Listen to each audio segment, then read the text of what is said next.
उससे कोई पूछता है जंगली से कि कार, तू कहता मैं कार में घूम के आता हूं, तो बताओ कार कैसी है, किसको कहते हैं कार, और सड़क किसको कहते हैं, पेट्रोल किसे कहते हैं। कोई पूछे उस जंगली से, जंगल में जो झूठ बोलता है बगैर देखी सुनी सुनाई कह रहा है, तो वो क्या उत्तर देता है कि पेट्रोल किसे कहते हैं, कार को ही पेट्रोल कहते हैं। सड़क किसे कहते हैं, कार को ही सड़क कहते हैं।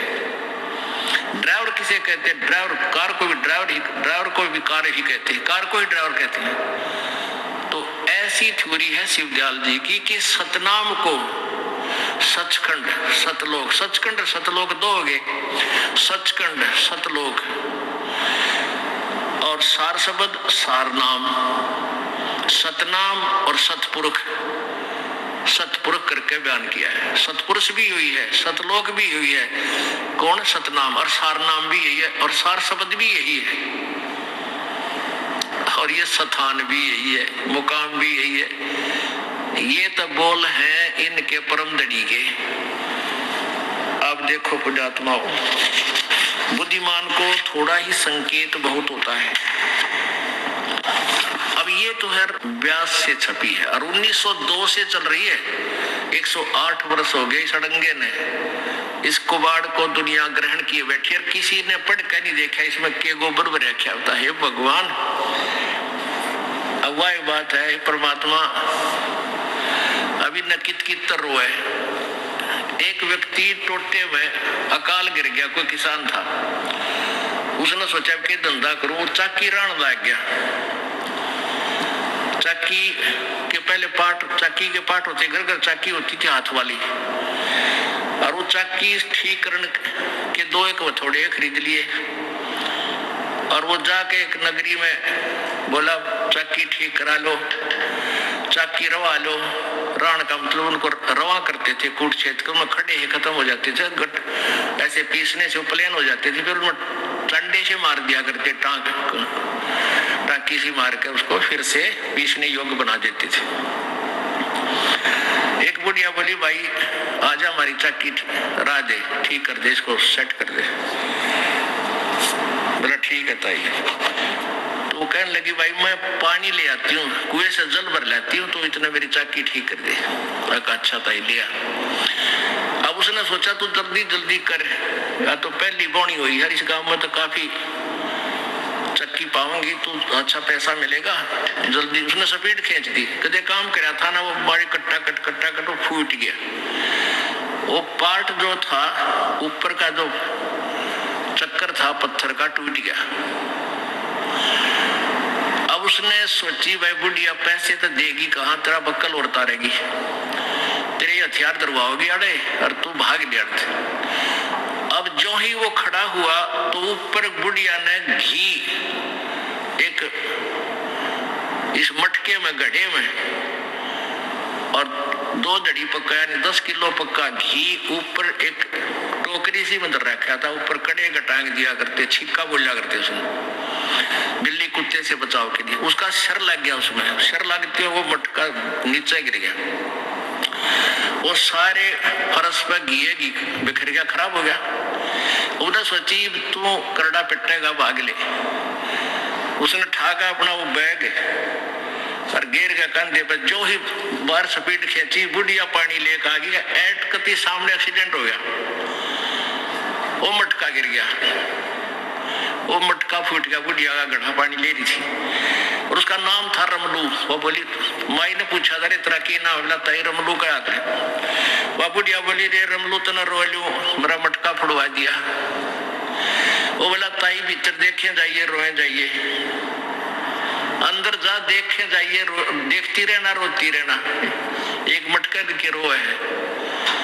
तो जिसका भी इतिहास दास खोल कर देखा है, ये सारे रोन के हैं, इन कुण से रो, दानंद देख लिया वो रो लिया, वो देखा उसका सत्यार प्रकाश। और ये सार वचन है, आहा, सार वचन माने निज बोल, खास बोल, राधा स्वामी धन सतगुरु वाला के मुखिया के।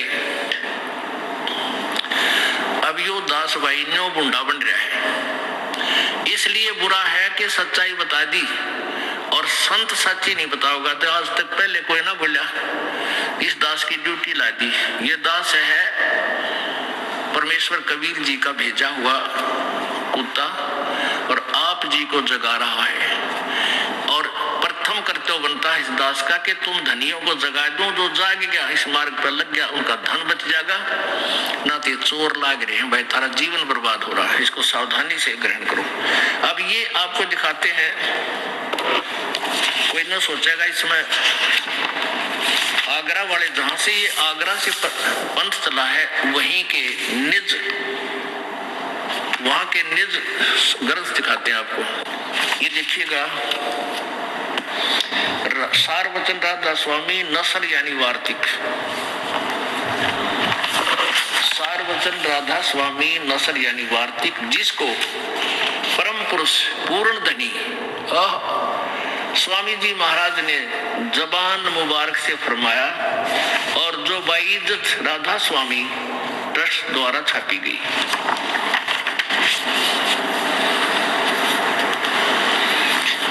मुद्रक है, प्रकाशक है राधा स्वामी ट्रस्ट, राधा स्वामी आगरा, राधा स्वामी बाग आगरा। कोई भी साहब बिना इजाजत इस पोथी को नहीं छपा सकते। मूल्य 15 रुपए, सजलित 19 रुपए। 19वीं बार 2001 में छपया है, 19 बार और 2001 तक छुप चुका है। मुद्रक है दी कोरोनेशन प्रेस, छिल्ली ईंट रोड आगरा से। इनका फोन नंबर ये है। 19वीं बार 7000 छपी है। अच्छा यहाँ देखिएगा, राधा स्वामी दयाल की दया, राधा स्वामी साहेब, खुलासा उपदेश हजूर राधा स्वामी साहब का वचन, यह जगत नासवान है। आगे देखते हैं, यहां से ये 1 नंबर वचन है, दफा 1। इसके लास्ट सीन देखते हैं, सिर्फ काम इतना है कि इंसान यानी मनुष्य अपनी सूरत यानी रूह को उसके खजाने और निकास यानी मुकाम सतनाम और राधा स्वामी में पहुंचाए। ये वही है का डुप्लीकेट कति डिटो कॉपी है। मुकाम माने स्थान होता है, सतनाम और राधा स्वामी यहाँ पर स्थान कहा है। अब वचन नंबर 3, प्रश्न नंबर 3,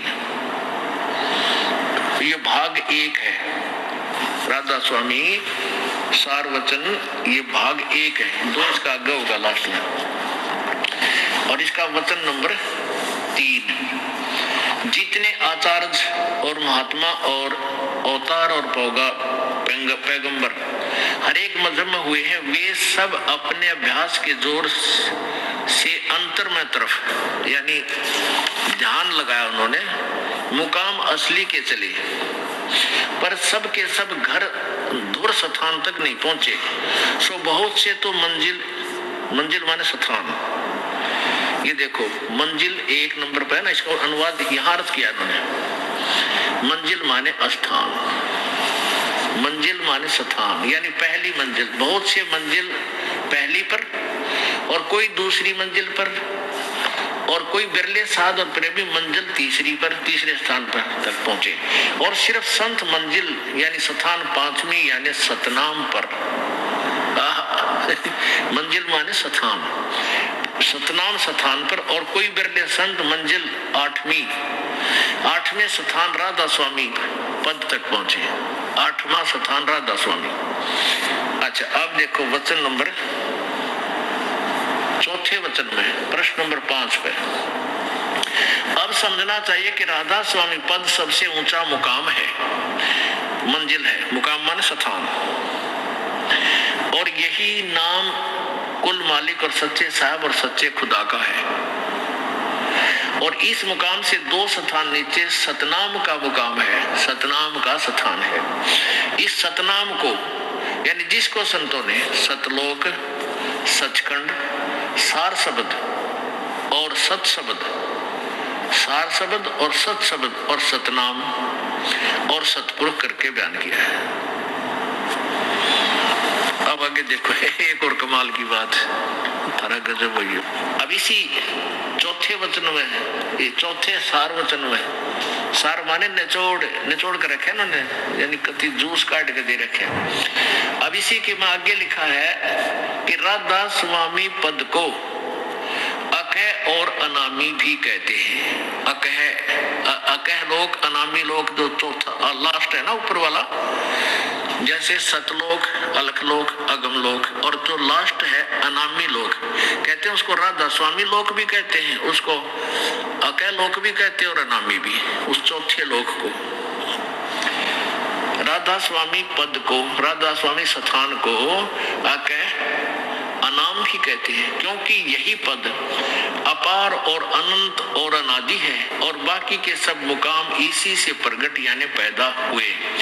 और सच्चा ला मकान, सच्चा ला मकान जिसको स्थान भी नहीं कह सकते, इसी को कहते हैं।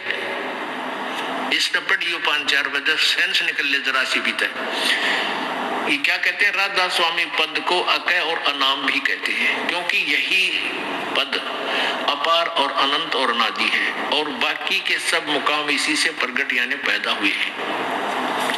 और ये सच्चा ला मकान, ये सच्चा ला मकान माने जिसका कोई स्थान ना हो, जिसको स्थान नहीं कह सकते। ला मकान, ला जवाब यानी जिसका जवाब ना हो। ला मकान माने जिसका कोई स्थान, कोई मकान ना हो, और जिसको स्थान भी नहीं कह सकते, और इसी को कहते हैं। अरे वाह से हे भगवान, कहते इसको स्थान भी नहीं कह सकते और इसी को कहते हैं।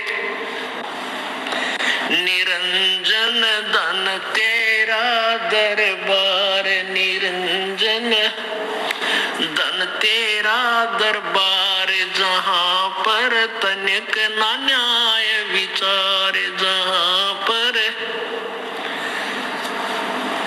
अरे निरंजन धन तेरा दरबार, निरंजन। भाई वैश्या उड़े मुल मुल खासा, गल मोतियों के आर, वैश्या उड़े मुल मुल खासा, गल मोतियों के हार। पति भरता को मिले न खादी, वो सूखा नरस आहार, निरंजन धन तेरा दरबार, निरंजन धन तेरा दरबार, जहाँ पर तनिक न न्याय विचार। भाई पाखंडी की पूजा जग में, संत को कहे लबाड़े। पाखंडी की पूजा जग में, संत को कहे लबाड़े। अज्ञानी को परम विवेकी, ज्ञानी को मूड गंवार, निरंजन धन तेरा दरबार, निरंजन धन तेरा दरबार, जहाँ पर तनिक न न्याय विचार। कह कबीर सुनो भाई साधो, यहाँ सब उल्टा व्यवहार। कह कबीर सुनो भाई साधो, सब उल्टा व्यवहार। ये सच्चों को तो झूठा बताओ, इन झूठों का एतबार, निरंजन धन तेरा दरबार, निरंजन धन तेरा दरबार, जहाँ पर तनिक न न्याय विचार। कह कबीर सुनो भाई साधो, सब उल्टा व्यवहार। कहे कबीर सुनो भाई साधो, सब उल्टा व्यवहार।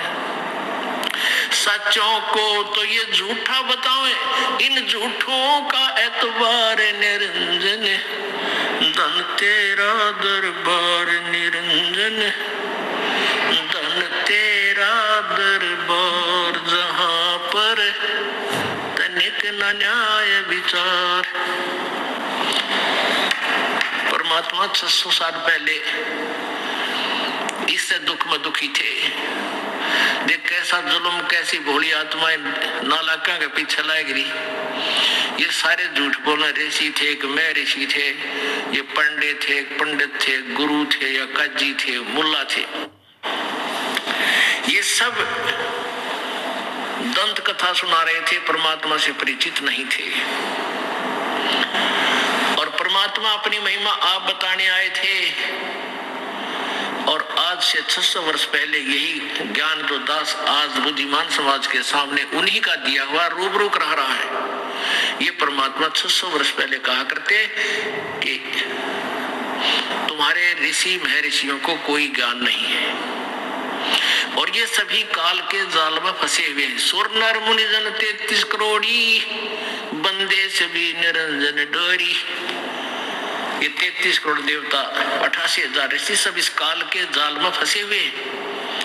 अब ये बात उसमें ना अच्छी लगा करती और परमात्मा कबीर जी को क्या कहा करते, तो मुंह फट है, जो मुंह माता वही बोल देता, इसको ज्ञान तो है नहीं, अज्ञानी है। ये तो धानक है, दुल्हा है, छोटी जाति का है, शूद्र है, ये कैसे जान सकता है सदग्रंथों को, क्योंकि ये संस्कृत नहीं पढ़ा है। ना मेरा भाई वो विद्वानों के विद्वान थे, वो भगवानों के भगवान थे, वो देवों के देव थे। तो उसमें परमात्मा कहा करता, भाई निरंजन तेने भी जुल्म कर रखा है, काल ज्योति निरंजन, किसी को भी तूने यहाँ कोई किसी प्रकार का भी आपने यहाँ न्याय नहीं रखा हुआ। जो जितने खोटे खोदे उतना सुखी नजर आवे, जितने जुल्म करे उतना ही यहाँ पर, यानी 2 नंबर के काम करे, कार कोठी फैक्ट्री ला ले और फिर उसकी देखा और भी नाड़ तोड़वा ले, और फिर लास्ट क्या होगा, 1 मिनट में हेलीकॉप्टर से पड़कर मर जा। अपने ही हेलीकॉप्टर से मृत्यु को प्राप्त हुआ, क्योंकि वो खिलौने में चाबी जितनी भर रखी थी वह खत्म होगी और आकाश में होगी, वहीं से पटक दिया ठाक। एक सांस भी ज्यादा ये काल नहीं लेने देगा आपको।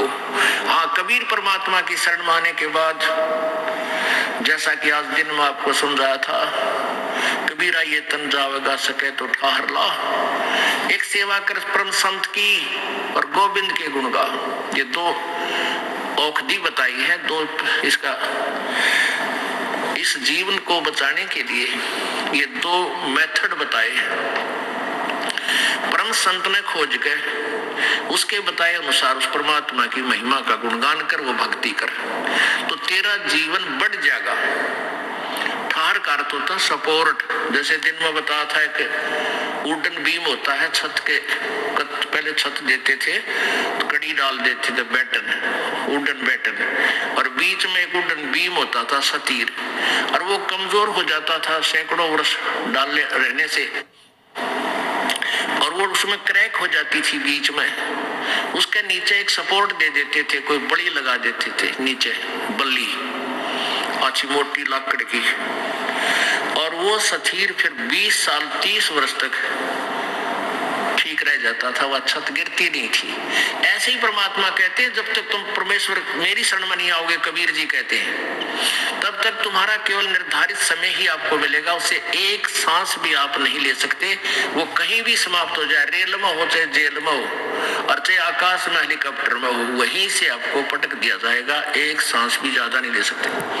और परमात्मा जी कबीर जी कहते हैं, मेरी शरण में आने के बाद आपकी आयु एक्सटेंड हो जाएगी। उसका तरीका क्या है कि मेरे नुमाइंदे परम संत से उपदेश ले, फिर आपका आयु बढ़ जाएगा। जैसे कबीर ये तन जावेगा सके तो ठहर ला, वो ठहर बोलते हैं उस बल्ली ला दी उस सतीर का नीचे, तो जीवन आपका संस्कार समाप्त होने का आगे, आपका श्वास नहीं रही, और आपने मालिक का नाम ले रखा है, वह बल्ली ला रखी है, वह बल्ली ला रखी है, तो आप और बनवाने 100 वर्ष निकाल दोगे। आपने 50 वर्ष की आयु में मृत्यु होना था, संस्कार इतना ही था। और राम नाम की वह बल्ली ला रखी, आपने पहले ला रखी थी, तो डट गया, ये मनमाने फिर 60 70 80 वर्ष तक 100 वर्ष तक निकाल दे।